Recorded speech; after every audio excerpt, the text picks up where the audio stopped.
bagaimana keadaannya, ada gosip apa hari ini? Saya Karo, siap menemani Anda di acara Rumpi No Secret. Hari ini ditemani oleh Mas Vicky, dan tentunya juga sudah hadir beberapa bintang tamu yang siap untuk berbagi kisahnya ya. Kalau biasanya kan kita ke pojokan, iya kan? Kita membahas apa sih yang lagi ramai di luar sana, dan kita highlight, kita bacakan komentar-komentar yang pro dan kontra, baik itu untuk hal-hal yang datang dari dunia nyata maupun dari dunia maya. Tapi hari ini kayaknya sama seperti cuaca di siang hari ini ya, adem. Lagi nggak ada yang hot-hot amat gitu. Jadi kita langsung aja menuju ke bintang tamu kita yang pertama, karena ini beritanya lumayan hot juga ya. Ada Wika Salim yang kemarin melayangkan somasi untuk manajernya, yang diduga ada kerugian gitu sampai miliaran rupiah. Seperti apa sih kisahnya? Kita lihat dulu profil Wika Salim berikut ini. Wika Febrina Putri atau Wika Salim, pedangdut kelahiran 1992 yang mengawali karir melalui ajang pencarian bakat penyanyi dangdut pada 2008 ini. 4 Desember kemarin, Wika bersama kuasa hukumnya Sandi Arifin mendatangi Polda Metro Jaya untuk berkonsultasi terkait kasus penggelapan dana oleh manajernya, hingga Wika mengalami kerugian yang ditaksir mencapai miliaran rupiah. Wika yang melayangkan somasi terbuka kepada pihak manajemennya ini menuntut pengembalian hak-hak Wika dan tim yang belum diselesaikan dengan tenggat waktu 7 hari. Wika yang menjalin hubungan dengan Max Adam 5 November kemarin memposting foto studio bersama sang kekasih, hingga netizen menduga sebagai foto prewedding. Anak bungsu dari 3 bersaudara ini 9 November kemarin memposting sedang menjaga sang ibu yang tengah dirawat di rumah sakit dan berharap agar sang ibu cepat pulih. Bagaimana kelanjutan kasus penggelapan dana yang sedang dialami Wika Salim? Saksikan kisah selengkapnya hanya di Rumpi No Secret. Baik, kita sudah bersama dengan Wika Salim. Apa kabar? Alhamdulillah. Jadi kapan undangannya? Kalau nggak hujan dan ntar sore kan. Coba kita lihat di artikel yang terbaru tentang Wika Salim adalah minggu yang lalu ya, kurang lebih melayangkan somasi ke manajemen kamu. Ini manajer atau satu manajer atau manajemen sebetulnya? Satu aja. Satu orang sebetulnya. Nah, ini kan kamu melayangkan somasi begitu. Sudah berapa tahun sih sebetulnya kamu kerjasama? Kurang lebih 3 tahun setengah. 3 tahun. Dan ini memang betul dugaan kerugiannya sampai miliaran. Ya, mencapai segitu ya. Sampai 3 tahun.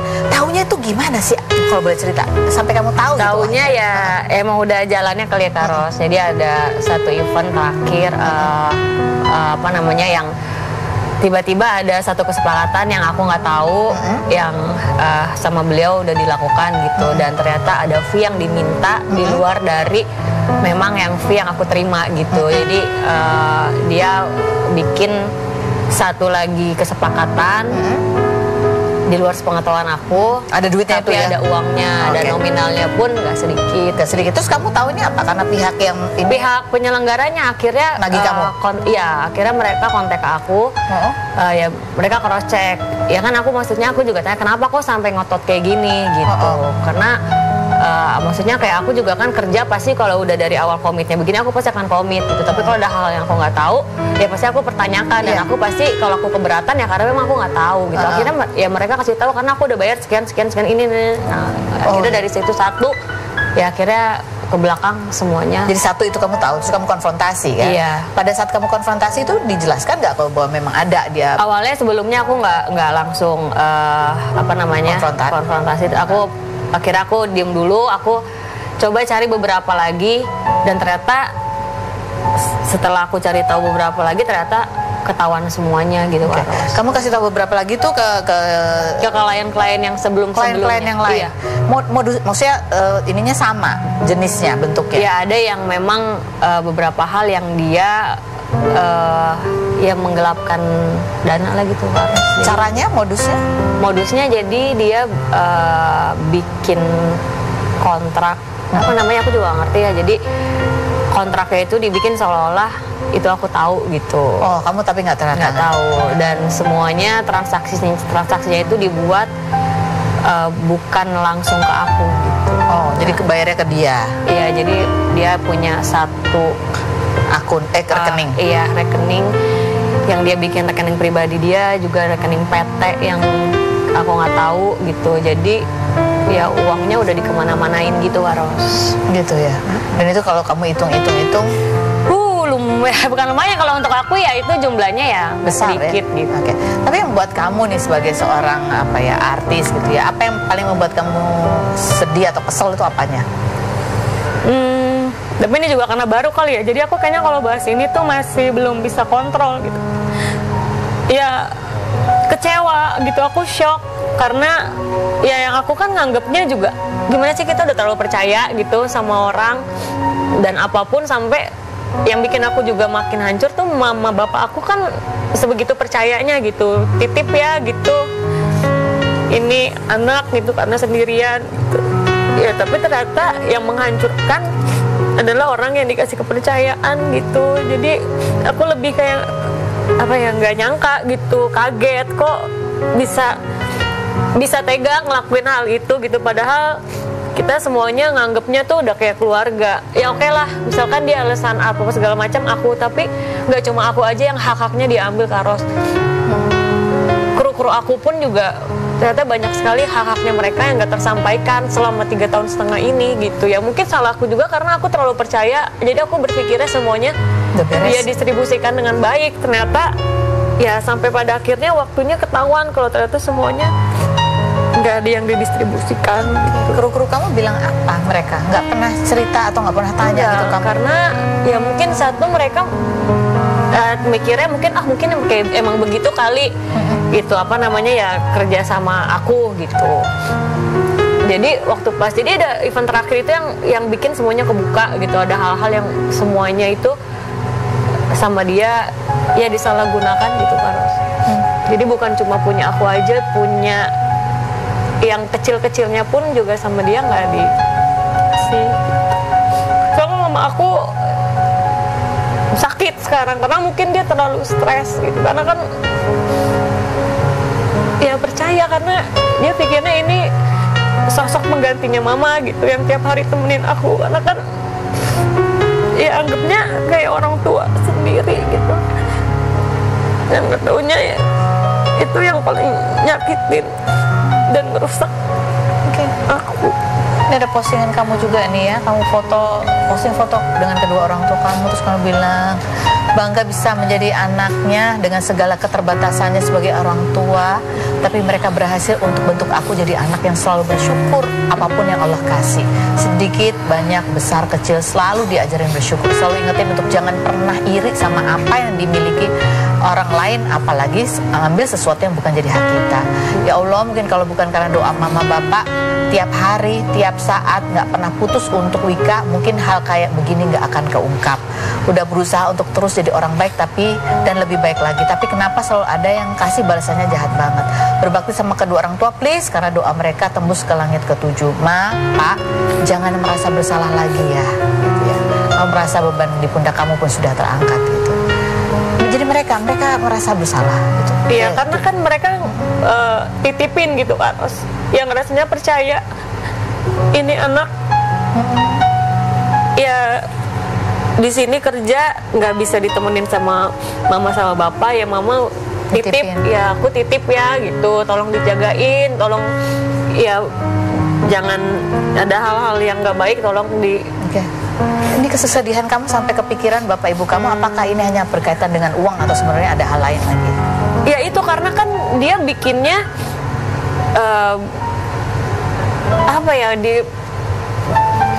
bikinnya tuh kita tuh jadi kayak keluarga gitu Karos. Dan aku kan juga sama semua yang kerja sama aku tuh aku anggapnya tuh semuanya keluarga gitu. Jadi waktu pas tahu kejadian kayak gini tuh lebih kayak ya memang nominal uangnya pun gak sedikit, tapi aku lebih hancurnya ampun, aku tuh nganggapnya udah kayak keluarga aku sendiri, udah kayak orang tua aku gitu, tapi kok tega banget gitu bisa sampai kayak gini, padahal dia udah dapetin haknya itu banyak ya juga, udah nggak sedikit Karos, dan semua hak-haknya itu dia dapet gitu, dan menurut aku itu udah lebih dari cukup, tapi kok dia bisa tega sampai sebegitunya gitu. Terus kamu bilang di situ juga ya beban di pundak kamu sudah keangkat kok, kenapa? Apa itu maksudnya? Iya karena kan ternyata selama ini juga ada hal-hal yang aku juga baru tahu di luar dari ya dia menggelapkan uang aku gitu, dia juga banyaklah hal-hal yang dia ternyata lakukan yang di luar sana tuh yang nggak benar gitu tentang aku, tentang orang-orang yang dekat sama aku, keluarga aku gitu. Misalnya? Ya lebih kayak apa ya, nyebarin berita-berita juga yang Nggak benar tentang kamu, tentang aku, menyalahgunakan nama kamu gitu. iya. Untuk membuat perjanjian-perjanjian. Iya. Jadi aku juga sempat ya aku kemarin juga sempat minta maaf gitu sama beberapa klien-klien yang memang ternyata ada hal-hal yang itu memberatkan mereka dan bikin kayak mereka tuh sama aku jadi ya kok lu gitu sih Wik gitu. Karena sebenarnya hal-hal yang itu tuh yang aku nggak pernah tahu gitu Kak Ros, dan memang itu bukan nggak pernah keluar permintaan dari mulut aku gitu. Jadi sudah kamu klarifikasi juga? Sudah, alhamdulillah. Ya akhirnya ada hal-hal yang sebenarnya bukan dari aku, akhirnya mereka juga tahu kalau itu bukan atas permintaan aku. Dan ini kan kamu somasi ada 7 hari begitu ya, dan yang bersangkutan kan sudah memposting gitu permintaan maaf, sudah menyatakan tidak lagi bekerja bersama kamu dan mohon maaf apabila ada kesalahan-kesalahan gitu. Dan tenggat waktunya kan besok. Iya. Apa langkah selanjutnya? Yang aku sih kemarin udah ya kan sama Mas Andi Arifin, jadi Mas Andi juga udah biar aku aja, Mas Andi bilang biar aku aja yang ngurusin, biar aku aja yang selesain ini, karena kan kamu juga masih banyak tanggung jawab yang harus kamu jalanin, jadi biar kamu fokus. Besok bagaimana hasilnya ya nanti udah Mas Andi aja yang ini kamu serahin semua udah kepada kuasa hukum. Nah ini kamu juga nih kemarin tadi ceritakan mama tuh sampai sakit gitu. Tadi sakit karena kepikiran juga apa? Ya mungkin salah satunya gitu, karena kan sakit ya, apa sih mama? Tiba-tiba itu apa mahnya kambuh gitu, terus ya udah itulah mungkin karena ini juga kali emang capean. Mama bilang apa? Mama papa kamu bilang apa? Ya kalau mereka sih selalu menguatkan ya, berusaha untuk udah ikhlas aja apa yang udah terjadi gitu. Ya itu udah jadi bagiannya gitu, apa yang bukan jadi hak Wika, jadi milik Wika ya udah biarin aja, nanti biar Allah ganti, nggak usah dipikirin. Tapi lebih kayak mama sama bapak tuh yang malah sering minta maaf gitu ke aku Kak Ros. Padahal kan bukan salahnya. Mereka semalam juga aku bilang sama mama, ya udah ini kan ya kita kan emang semuanya nggak tahu gitu ya, karena kita juga nggak pernah pikir jahat sama orang, jadi jangan pernah ngerasa bersalah karena ya emang semuanya nggak tahu gitu kejadian ini. Mungkin kamu sedih mau papa sampai minta maaf gitu ya. Mungkin mereka merasa bersalah karena nggak bisa dampingin kamu, nggak bisa menjaga kamu, tapi kan doanya selalu menjaga ya. Iya gitu ya. Oke, baik. Udah banjir deh ini studio. Kita bahas yang lucu-lucu deh sekarang ini ya. Yang kemarin viral Wika ngasih cipika-cipiki ke fansnya sampai fansnya pingsan. Ada videonya, coba lihat yang berikutnya. Aduh ya Allah. Coba kita baca komentar netizen ya. Bunyinya ada Wika langsung lap pipi kayak gitu. Yang berikutnya komentarnya, tadi ketemu bininya di pengadilan. Cerai. Yang berikutnya ada lagi hoki seumur hidup. Ada lagi komentarnya, dulu sampai pingsan gitu kayaknya Wika Salim habis makan jengkol. Ada lagi, kenapa sih kamu sampai keidean gitu ngasih hadiahnya cipika-cipiki? Iya. Sebenarnya aku tuh suka bercanda aja karena kalau misalnya kayak event-event itu kan pesta rakyat, waktu itu ulang tahun Kota Palu kalau nggak salah. Jadi kalau kayak penontonnya tuh yang datang umum, aku biasanya lebih banyak interaksi gitu. Kadang-kadang kayak itu kan tanya dari mana, kalau dari jauh-jauh banget gitu, aku suka kayak entah kasih mereka hadiah, ada apresiasinya. Mereka, iya, jadi kayak gitu, dan emang spontan aja. Udah berapa orang di hari itu yang kamu kasih cipika-cipiki? Itu baru Irfan doang. Namanya Irfan aku ingat. Oh ingat banget. Waduh langsung pingsan lagi deh dia diingatin namanya. Oke, ini salah satu juga bentuk interaksi ya, yang ini juga lagi ramai diperbincangkan. Itu saat kan biasanya kalau lagi manggung suka ada yang jualan es teh atau minum gitu ya. Dan ada beberapa artis yang memang pernah memborong tuh dagangannya. Kita lihat beberapa di antaranya, ada Iqbal, J-Rox, dan Sinda Niken. Berikut ini. Kamu pernah nggak tuh jajan di tengah-tengah lagi manggung gitu? Kalau aku lagi manggung kayaknya jarang ada, soalnya kan penontonnya udah pada barbar joget, jadi kayak yang tukang jualan nggak berani ke tengah panggung. Takut jomplang semua ya? Kena penonton jatuh. Oke. Ya itulah salah satu ya dinamika kalau lagi ada di panggung hiburan ya. Nanti kita ngobrol lagi sama Wika. Ada pasangan pengantin baru, masih bau-bau harum bunga-bunga melati. Ada Yama Carlos dan Karina Ivola. Kita lihat dulu profilnya berikut ini. Yama Carlos, aktor kelahiran 1980 yang mengawali karir sejak 2004 dengan menjadi model dan pernah membintangi film Rumah Maida tahun 2009 ini, 7 Desember kemarin resmi menikah dengan Karina Ivola, pengusaha sekaligus adik Karen Delano setelah berkenalan sejak Juli 2023 melalui aplikasi live streaming. 5 hari sebelum menikah, Yama memposting momen berziarah ke makam orang tua Karina serta berharap orang tua Karina tersenyum ikut merasakan kebahagiaannya dan Karina.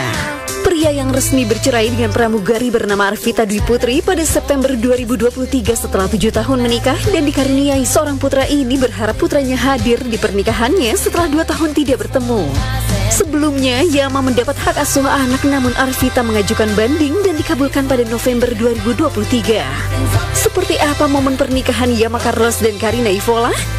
Dan benarkah Yama merasa kebahagiaan pernikahannya kurang lengkap karena putranya tidak hadir?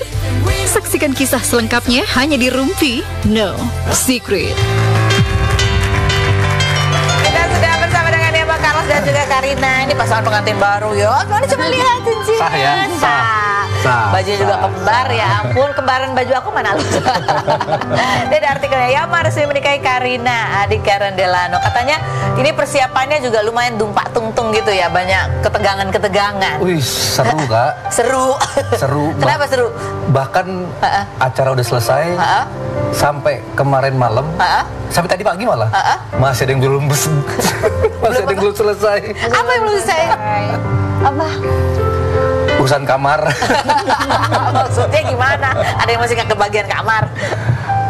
Iya, masih ada miskom sedikit. Miskom. Ya, dengan pihak terkait. Oh gitu. Kayak ini kenapa bisa begitu sih? Ini persiapannya berapa lama sih pernikahannya ini? 3 bulan. 3 bulan. Kurang dari 4 bulan ya. Kurang dari 4 bulan. Tapi ngurus sendiri. 90% ngurus sendiri. Iya. Tapi sibuk dua-duanya. Iya. Karena dibilang sibuk juga iya, dibilang enggak juga enggak. Iya, kayak karena ada keterbatasan waktu. Waktu. Ini sekarang udah ganti ya. Ini waktu begini ya. Ada keterbatasan waktu. Akhirnya yaudah yuk ngurus sendiri. Oke. Tapi saya harus jujur, hampir 100% beliau yang Karina yang perempuan kan yang ngurusin ya. Yang ngurusin. Oke. Itu sampai rundown juga dia yang buat. Udah jadi WO ya Bu ya. Iya, rundown, ngatur panitia, ngundang-ngundang tamu. Nah, kebetulan memang pertama yang direkrut itu teman dari Karina. Itu untuk urusan invitation. Tamu-tamu dulu tuh. Terus? Nah, bentuk panitia itu kurang dari 3 minggu acara berlangsung mulai. Dan itu pun teman-teman. Iya. Rekan-rekan yang benar mau. Jadi koordinasinya masih agak pusing kepala gitu ya kan. Tapi seperti apa sih suasananya, kita lihat cuplikannya berikut ini. Nuansanya kira-kira seperti itu. Tapi kalau kita lihat kayaknya fine-fine aja ya. Kayaknya lancar-lancar aja di sini. Apa Karina? Di balik itu ada momen apa gitu yang bisa diceritakan? Yang pasti waktu hari H kan kita ada 10 panitia. Itu pun yang datang cuma 7. Ya. Padahal yang 3 tugasnya apa tuh yang hilang? Yang 3 sakit ya. Oh kemarin. sakit, oke. Tugasnya apa? Oh tugasnya yang 3 itu. Itu yang bagian jaga pelaminan sama penerima tamu. Oke, itu gak masuk. Gak ada. Terus? Ya. Terus apa lagi ya kemarin? Oh ya, sampai ini last minute, paling last minute ini. Apa? Waktu mau masuk ke pemberkatan, JR mau dilakukan, foto itu belum dicetak. Foto apa? Foto merah putih. Oh ya buat itu. Iya. Buat dokumen Udah foto, tapi belum dicetak. Belum dicetak. Bener Kak? Siapa yang tugas itu harusnya? Biasanya tahu beres ya panitia. Ya untung. Terus akhirnya gimana? Untung sahabat kami berdua, Mas Petit, dia langsung kecap. Udah lu JR. Lalu JR dulu, kita cetakin fotonya. Akhirnya dia tercetak juga itu foto. Foto loh Kak buat ditempel di. Justru itu yang penting ya. Aduh. Ini beneran ini fun fact apa istilahnya? Fun fact. Terus ada mulai pada saat persiapan ada berantem kecil lucu gitu nggak? Wah, ya itu udah bukan berapa hari sekali ribut, setiap hari udah. Soal apa tuh biasanya? Ya perintilan sebetulnya. Karena kan memang kita ngerjain berdua sendiri. Ya, dia ngerjain. Eskalasinya tinggi ya tuh ya, emosi ya, tegangannya tinggi. Okay. Nah, sedangkan saya karena nggak tahu harus bantuin berbuat apa tentang acara ini, Ya udah, aku mikirnya oke, setelah ini acara gue yang kerja keras untuk mengembalikan semua yang udah keluar. Mengembalikan waktu yang terbuang ya. Dan aku cuma bisa mikir itu aja tuh. Iya, nggak apa-apa, itu memang tugasnya ya. Tugas Bapak bayar-bayar. Tapi benar nggak sih bahwa ya ini sebenarnya kan terutama kamu ya Maya, niatnya adalah sebelum menikah lagi gitu, kamu ingin ketemu anak kamu, nanya ke dia, nggak ngasih tahu secara langsung gitu. Itu bisa tercapai nggak? Caca Kano datang, anaknya Harina kan. Tinggal Markus sebenarnya kami sudah upayakan, tapi menjelang hari H tidak bisa hadir. Nah itu ya coba tanyakan ke Arvita Dwi Putri dan mungkin Andi Pangerang juga tahu. Padahal kami juga menyediakan karpet merah bagi mereka berdua ya, Arvita Dwi Putri dan Andi Pangerang. Tapi ya nggak tahu alasan, mungkin ada di mereka. Aku bisa tanyakan ke pengacaranya, mungkin yang belum berganti, Henry Indraguna apa ya namanya. Tapi kamu masih ada kesedihan gitu ya. Tapi udah sempat ngomong, udah sempat ketemu langsung. Video call sih udah. Ketemu belum? Belum. Udah mau 2 tahun. Tapi video call udah menjelang hari H tuh akhirnya video call. Yang aku lihat, karena tuh anakku sendiri ya, aku berhak berasumsi menuduh dia dalam tekanan ketika video call. Sama aku. Kenapa? Kelihatan lah, Kak. Kayak nggak lepas gitu. Aku darah dagingnya ya kan. Aku yang ikut megang dia terus dari kecil, dari bayi. Dari kecil, kayak dia nggak lepas lah. Apa yang kamu sampaikan? Kamu cerita bahwa kamu akan menikah lagi? Enggak. Waktu video call pembicaraan kami, aku nggak mau masuk ke ranah itu. Ketika video call itu, aku lebih ingin mengembalikan memorinya dia ke hubungan kami berdua. Gitu. Udah berapa kali video call? Baru sekali itu. Baru sekali itu? Kalau mau di total selama dia nggak ada di samping aku tuh dua, kurang lebih nggak lebih dari 5 lah intinya. Hah? Ya, nggak lebih dari segini malah. Iya. 2. Gitu. Ya, cuman ya udahlah. Ya kita lihat aja nanti. Mungkin kan semesta ini punya alasan kenapa Marco belum bisa dihadirkan, tapi salah satu alasan kami berdua menikah ya demi Marco juga dan demi anak-anak kami juga. Jadi apa ya, mereka melihat kedua orang tua ini memang resmi sebagai orang tua mereka ketika mereka ada di tengah-tengah kami, bukan dipaksakan untuk seakan-akan menjadi orang tua. Tahu kan Kak? Ya, secara resmi kalian memang keluarga gitu. Iya. Kemanapun Marco bisa pulang ke dia sudah bisa melihat Harina sebagai ibu sambung yang resmi, bukan orang tua yang berpacaran terus. Kan juga takutnya nggak sehat kan buat anak-anak. Gitu. Nah, ini untuk rencana kalian ke depan juga kan, kalian juga sudah ada anak-anak gitu ya. Apakah ini langsung planningnya usia? Tidak ada menunda. Kamu maunya langsung banyak gitu kan? Oh, langsung banyak, ini langsung komplek. Maunya langsung banyak. Aku bilang minimal 2 ya. Minimal. Oke. Minimal 2 lagi. Okay. Dan kemarin ada momen juga yang dibagikan ya. Kamu sempat berziarah juga ke makam papanya Karina ya. Kita lihat, kita akan bahas lain berikut ini. Tetap di Rumpi.